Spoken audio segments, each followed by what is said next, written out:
Austin, what's up? It's Eric.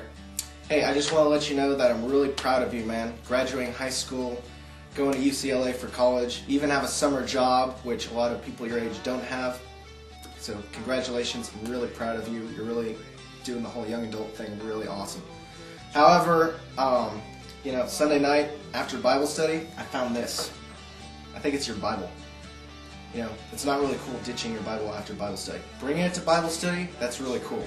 I mean, it's got that cool green metallic casing and everything like that. It's trendy.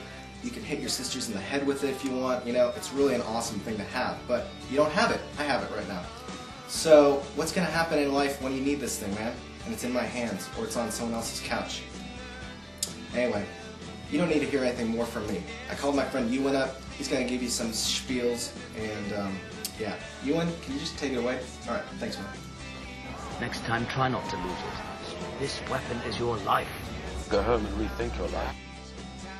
Hey, Eric, dude, hurry up, we gotta go, man.